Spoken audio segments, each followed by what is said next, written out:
Hello and welcome to the Strong Suit Podcast. Every Tuesday and Thursday, I interview a world-class expert on talent and recruiting so that you can build a company filled with rock stars. And we focus just on the people part of the business. My guest today is a very talented entrepreneur, Brendan Carroll, running a bi-coastal company, but we'll talk more about that in a few minutes.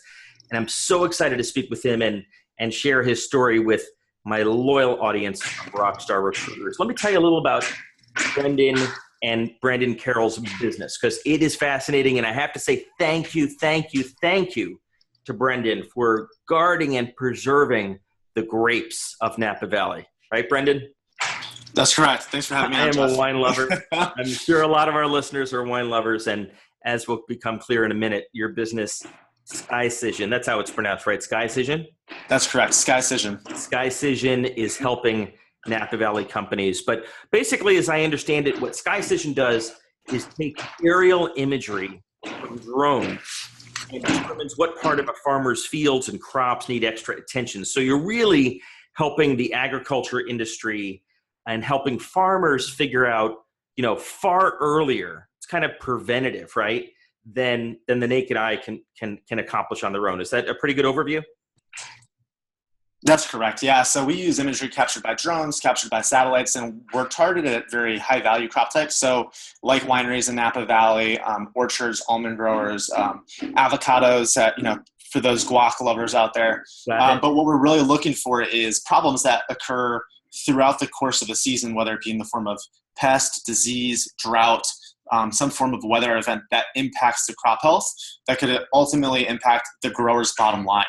And so we can pick that up with our imagery about 2 to 3 weeks earlier than the human naked eye can, and about 80% higher efficiency rate than someone can by foot. Without getting overly complex, what is it that your team and your software sees in the imagery that can help you identify that issue? Absolutely. So we're looking at spectrum of imagery that the human eye cannot see. So primarily infrared light and edges of that spectrum. And what happens is it's hypersensitive to photosynthetic activity, or basically the manifestation of chlorophyll content in the crops. And so humans see red, green, and blue light, but the infrared light will actually be more sensitive to changes in this before the human eye can. And so what we can do then is basically look at those interactions of light, absorption, reflection, and bring the growers' attention to the points of their field that need the interest the most, and work with them to treat it correct. So very high ROI. If I own a crop and I'm growing grapes for wine, if you can help me save a certain percentage of them, the savings must be massive.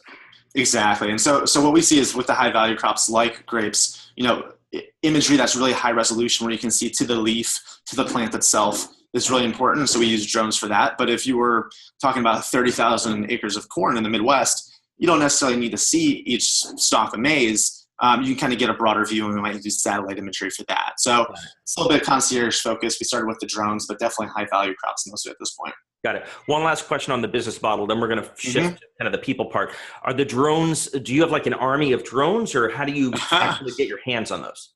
So we've actually integrated with the people who invented drones, DJI. They're the world's largest manufacturer. I think they have a $10 billion market cap now, maybe probably larger than that. But we basically developed a mobile app that will autonomously fly the drones. So we don't have to be on site. Anyone can own a drone, download the app, fly with it. Or we can have a pilot within our network come fly on someone's behalf. Got it. So there's a couple of different methods we could do that, but it's not actually Skycision that's going on site and flying. We have an enabling technology. Got it. Totally got it. Okay, good. So now let's talk about, first let's talk a little about you, and then we're going to talk about the people of Skycision. Just for context, how big is the business in terms of people? So right now we're a full-time team of 6, but we'll probably be close to double of that by January. So we're kind of hitting an inflection point where we're starting to grow really fast. So that's all coming very relevant. I know you just raised a round of venture capital, as I understand it, over $1 million. And so it sounds like over the course of the next 6 months, you're basically doubling the size of the company, which is huge. What was it that led to this? So without going through, ancient history, what's kind of been your personal aspiration or your driving inspiration that kind of led you to this point? It's a good question. So I guess kind of like the founder story, essentially. It was a little bit of serendipity. So prior to this, I worked with a big four firm for a while, went back to do my master's at Carnegie Mellon, finished with a master's in information systems, focused on data science, super nerdy, and was going to work for one of the major investment banks in New York. Yeah. I accepted the full-time offer, was going back with them, had worked with them a little bit prior to. And what happened was started a lot of press, especially with Amazon, was talking about drones at the time. And so it caught my attention. I started looking at so much of the press was consumer related, but I thought there was opportunity in enterprise. And so we were looking actually into delivery use cases, just as something on the side in the last semester of my grad program. Yep. And one of them was basically like last mile delivery of like blood transfusions or pharmaceutical goods. And so to just try to understand people in rural areas' problems, we started interviewing people in rural areas. A lot of them were farmers. And what we found was they had no interest in this. They didn't really care. It was a very complicated problem to solve to begin with. Mm-hmm. But what they did have problems with was how they were losing all of their crops to a pest they didn't know was out there, how they accidentally harvested mold because they didn't know it was in their fields, and they lost 10 acres instead of 2 if they had known it was there. We're looking at the technologies that they currently had implemented. They looked like they were maybe out of the 70s or the 80s. They were just archaic. And so it was kind of serendipitous, but we stumbled into a much larger problem that was a lot easier to solve in a massive global industry that really has tangible impact. So you start looking into global food security and pesticide poisoning in third world countries, and it really kind of started to take on a life of its own. Got it. Became obsessed, and we got after it. So great. It's not just about protecting grapes. It's about really protecting the crops and the agriculture globally, not just in the U.S. It's a big issue. Exactly. And so when you start off, it's always really good to kind of dominate a niche and start in a very niche market and know it inside and out and serve it well. And that was basically vineyards for us. And now we're in the process of expanding throughout all types of high value crops. And we're starting to see it in more broad acre scale crops as well now at this point. So, yep. One of the things I found interesting that you mentioned in the pre-interview is that your team is bi-coastal. Mm-hmm. Pittsburgh, an interesting combination that you don't see often. Pittsburgh and Napa Valley or California. Why did you decide to structure it that way? Was it kind of a strategic decision, or did it just kind of work out that way logistically? So I think when you look at early stage startups, your ideal team is like hacker, hustler, designer. So my co-founder was a hustler or a hacker, and I was the hustler, right? And so in those early stages, Pittsburgh has an amazing talent pool. We came out of Carnegie Mellon, and we wanted to continue to leverage that benefit at a low cost standpoint. But we had been offered funding through one of the more premier accelerators in the San Francisco area, who introduced us to our first clients in Napa. So we went out there, took the funding, built out our funding network in the Bay, and then also landed up with our first kind of early client base in Napa. And so it kind of dictated itself to us. We kind of went where the business would make itself happen. Got it. Where the customers are and the funding was and the talent. Exactly. Correct. Yep. Mm-hmm. Got it. But you as the CEO live in Pittsburgh? I'm pretty much go back and forth. Got it. Or you live on a plane? At this point, I still don't have I still live on a plane. That's correct. Got it. Okay. So now we understand the context. You're going to double in size over the next 6 months. Very high class problem. But to be fair, obviously a very competitive talent market. How do you think about, and again, I know this is one of the things we discussed in the pre-interview, how do you think about the roles that those additional hires will take on? Whether you hire best athletes that are very versatile, very flexible, that can do a lot of things, or deep experts in certain areas. Obviously over the course of a company's life cycle that it changes. So how do you kind of think about it? Or what are some of the, at least, issues that you're thinking about to make those decisions? Yeah, so I think that's a great question. Kind of like the athlete versus role player paradigm in early stage companies. And so I think it depends on a certain stage of maturity, right? I definitely think in the first 10 hires in all capacities, at least, you definitely prefer kind of the athlete, if you will. Yep. Unless you're doing something that's really, really nuanced and expertise to like a very specific function. You might want someone that's like very deep, expert in whatever that trade is for the product. But it's a constant balance because, you might see a resume that comes across and you have a PhD who's 40 years of experience and so on and so forth, or the kid that's fresh out of college with 4 years of experience, but, unbridled potential, right? And so you're naturally biased to the stronger resume, but it doesn't necessarily mean they're the better fit, especially for the culture of an early stage startup, which changes rapidly as you progress too. So it's very much so trying to figure out who is the best for at that role, who's the best in this position now, but then also over the next 4 years, and then who's the best for the stage of the company where we're at today, and the next two stages the company is going to quickly morph into. And I think when you start to add all of those different layers of analysis, and it actually kind of changes your perspective on what you value from a more traditional, just resume-driven approach. So what I hear you saying is, absolutely as a starting point, you talk about the culture, I call it DNA, but basically you need to make sure that anyone you add to the team is a good fit. And that's evolving, right? You're only at 6 people. So it's still gelling or coagulating, if you will, right? Exactly. Have you started to actually articulate in words what the DNA of Skycision is, or you're still kind of figuring that out? It's a good question. So at this point, I think we have been so head down focused and driven our core team that it hasn't needed to be articulated. But as we go into this process of, wow, we're growing, we can't keep up, we need to hire, we have, revenues drastically increasing, funding is, there, we need to hire. Part of the consideration goes to, okay, well, how do we basically verbalize or vocalize what we are today? And so I think that's basically a point right now that we're coming into, and it should definitely be figured out by, I think, employee 10. Yep. And at that point, you're probably a little bit late on it. We're probably a little late on ourselves. But it's something that we're starting to put into words, and we're starting to form. And then how does that translate into things like onboarding? What does your recruitment funnel look like? Just like you'd have a sales funnel, so on and so forth. And these are a lot of considerations that we're now coming into kind of full steam at this point. What would you anticipate these next 6 people as you double the company? Any idea what function they will be in? So we're at a unique point where we definitely need a couple of core hires to our engineering team, whether they're a little bit more nuanced or whether they're kind of more the athlete type. And then there's going to be a couple business development hires and probably a head of marketing as well. So we'll probably be looking at our first BD executive, and then definitely probably maybe another 2 or 3 sales/market roles, and then probably at least 3 to 4 engineers all in the next 6 to 8 months. So yeah, so it's definitely going to be pretty quick with how we move on it. So you have a huge advantage being a bi-coastal company. You can draw from 2 talent pools instead of 1, which frankly is a big help these days. Absolutely. So I think, so we have this unique ability where it's kind of like, all these tech companies go to the Bay anyways. And so there's definitely a strong talent pool out here. Very expensive, but you have very seasoned professionals out here. Whereas kind of Pittsburgh, we have some of the best engineering talent in the world coming out of Carnegie Mellon, but it's a little bit raw, right? And so you kind of think of, they have opposite pros and cons, but we've also run a remote team at certain points too. We haven't always had an office. And so we've gotten really good at figure you have that perfect person that comes on, but they don't want to relocate. They have a home, they have a family. Sure. We've actually designed our company to be in a place to be very amenable to that.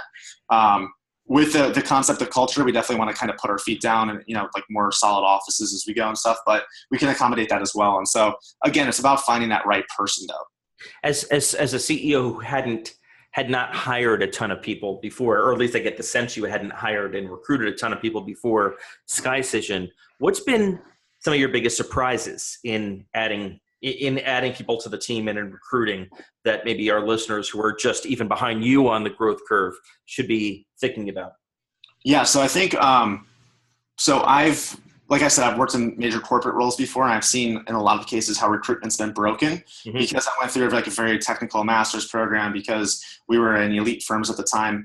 And I also saw why I didn't want to work for those firms. And I tried to vocalize it and it didn't get acknowledged. So I saw kind of like where those were always broken. What I didn't see was like, if I was set doing that role, I had a lot of recommendations how it could be better. But if I did that role, which I'm doing now, where would my pain points be, or where would my failure points be, right? Yep. And so for me, I think it's been very easy for us to recruit top talent when we've been doing it. 1, because I have established relationships that are really strong that I can lever. 2, we're solving a really awesome problem, and engineers, at least, they love to work on cool tech. That's what draws in Rockstar. The big challenge, right? Exactly. So the product and the company sells itself.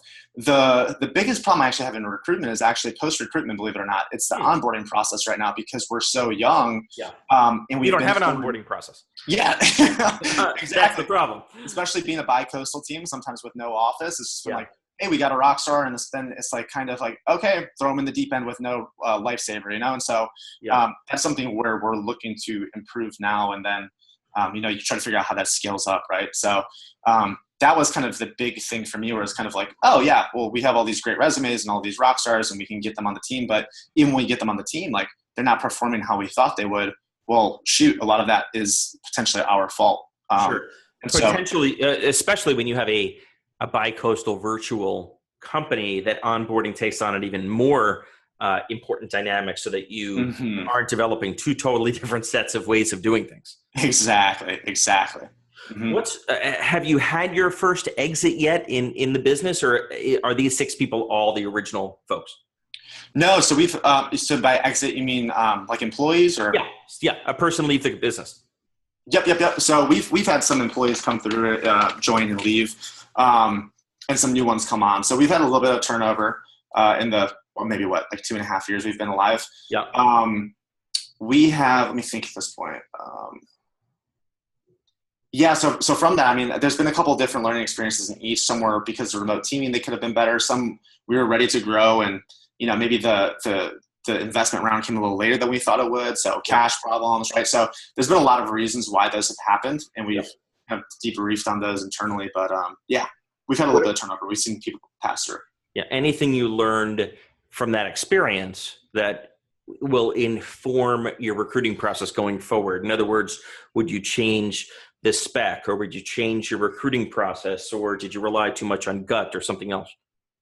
Yeah. So I think one of the things that we realized is a lot of it is optics sometimes early on, when you're raising capital, at least, right? So you also want, you need the person that addresses the pain points and gets the job done, but you also need that core team that, it inspires VC, that's like, oh my gosh, this team. And so sometimes you fall in love with the resume a little bit. And what I've learned in this process is that many times it shouldn't be anything more than a resume. It's just the entry it's point, a sales brochure, right? Yeah. So it's a starting point for discussion. That's it.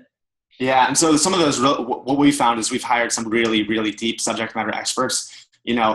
They've been, PhDs, they have a family, they might have kids. They're settled though, right? Like, they're not necessarily ready for the athlete role. Yeah. They're not necessarily ready for 80 to 100 hour weeks, or where a paycheck may be variable at the tougher times of an early stage company. And so what you realize is like, hey, that would have been a great hire for number 12, but like, man, we shouldn't have had that for. Yeah. Just the timing with the stage of the business was not appropriate for that person at that time. Exactly. Like, like the person would still be a great fit for us. Like we just weren't ready for them, so to speak, And so you got to kind of have that cold realization with yourself too, of like, what can we really do? And not just because we can attract them and retain them and sell them, that it is actually the right move at that time. And I think that's been some of my bigger learnings as a CEO, is what is also the fit for your current stage, Got it. Yep, absolutely. Now, you mentioned earlier something very interesting, Brendan, which was kind of opportunistic hires. So someone comes along, you hear about someone, or you see a resume that's just unbelievable. How do you think about, because you raised some money, you have a huge bank behind you yet. How do you think about those opportunistic hires? Because I think you're right? Serendipity can play a part in recruiting too, but still you need to be disciplined. You can't hire everyone that comes along. So how do you think, or how will you think about that? So I can give you 2 examples so the serendipity opportunities I never ignore. When you think of people's like different personality types, some people are very regimented and like routine about how they handle things. And I'm like the polar opposite of that, right? I kind of blow where the opportunity blows at the time. And so if I see a Rockstar that comes online, even if it's early for them, I try to at least open the door to see if there might be an opportunity to make something work. So in one case, this was late last year, it was a woman. She was relocating to Pittsburgh. She was a senior account executive, probably ready for a director role in her career path. Yeah. She was absolutely outstanding. Our sales process at the time hadn't been, the funnel is still in development, if you will. And she could sense that we were probably a little early for where she was at. We'd be in a very good place for her now, but we wanted to kind of feel it out and see if it worked. And you know what? At the end of the day, she got another offer of a company who was, maybe Series D level. They just had a $250 million exit, and that was a great role for her. However, there was another opportunity recently where one of our prospective clients, he was the head of research and development for the largest cranberry grower in the world. he was looking for a new opportunity. And while we were in the process of almost selling to him, he left and was looking for the next thing. And I was like, John, like, why don't we talk and see if we can connect you with, we have other ag clients, maybe we can help out. And it turns out that he was actually a good fit for us. And it was almost at the exact perfect timing where. And that was from that was a referral from a customer? No, he was a prospective customer of ours. Oh, So he was prospective customer. Got it. Correct. And so now he's our director of agronomy. He actually came on as employee number 6. And so, that was very serendipitous. It was something we knew we needed. It wasn't burning at that exact moment, but we knew it would be 2 months from then. And so that was something we moved on quick when you had kind of a talent like that came available. Got it. You always have to keep your eye open for talent. You never know where you're going to find it. I've found it through customers, prospective customers, through vendors, lawyers. You never know. Mm-hmm. It's relationship management, right? So if you think of like marketing as inbound, it's like, you keep those relationships warm. It's not hard to have a conversation, And so you got to make the time for it though. And that's what I've always done. And how it shakes out from there, it's very variable. Well, this time next year when we talk to you, you will have doubled the size of the company. I'm sure you'll have a whole different set of challenges. It's going to be great to watch you, and we appreciate you protecting our grapes and our vineyards. How can people learn more about Skycision or get in touch, Brendan? Absolutely. So if anyone wants to get in touch, you can go to our website. It's www.skycision.com. That's SKYCISION.com. And at the bottom, there's just a form that says contact us. You can pick whether it's, sales, investment, other, whatever that might be. Drop us a note. That'll get forwarded to me, and we can definitely reach out from there. Fantastic. We really appreciate making the time and being on the show. Awesome. Thank you so much for your time, Jeff. Appreciate it.